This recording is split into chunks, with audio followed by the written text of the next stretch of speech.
#1 cause of roadside breakdowns, believe it or not, belts and hose failures. I actually thought it was emotional or psychological, the #1 roadside breakdown.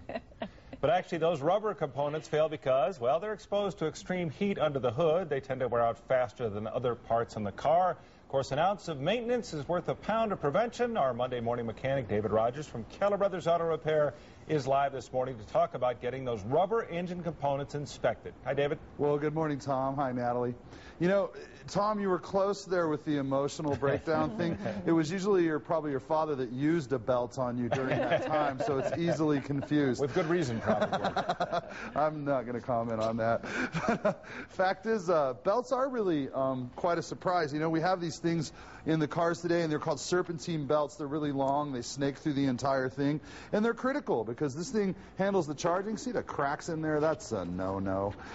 We have these belts snaking through different pulleys and tensioners, controlling the charging of the car, and also controlling, now you see a good one here, also controlling things like power steering. Okay, so today when we break a belt, it's not as simple as borrowing one leg of your wife's pantyhose and throwing it over the pulley like the old timers used to do. Today when we have a broken belt, you're stuck. You're not going anywhere. You're going to pay a tow truck, and you're going to have somebody help you. Now, the way this works is there's several devices. You know, here we have, right here is like a tensioner, an idler pulley, these type of device. It's really flat and smooth, but as you see, it free spins. It's supposed to be on bearings and move very smoothly. When this starts to wear, those belts can slip and slide off of there, and when they do, we have problems. Here's a great example. This belt slid off of here because it wasn't working properly, lodged up in here, and that tiny little string you see there, here's the other part of it, and you can see we have a bit of an issue. This belt caused this car to be stranded. And here's another issue with a belt. This is a regular serpentine belt like the ones I showed you with the cracks.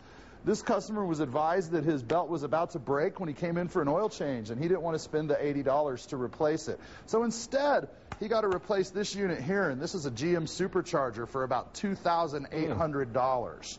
Okay, over an $80 belt replacement. So sometimes when you're told things like belts and things, it's probably best to either take a look, and if you see that kind of cracking that's going on in there or whatnot, go ahead and replace it before we end up with a mess like this.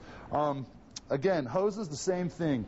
Replace them as soon as you have a sign, if they're soft, if they're brittle. Folks, the best thing I can tell you, it's getting warm. We're all going to be out there driving more. So why waste your summer on the side of the road and your bank account on a tow company?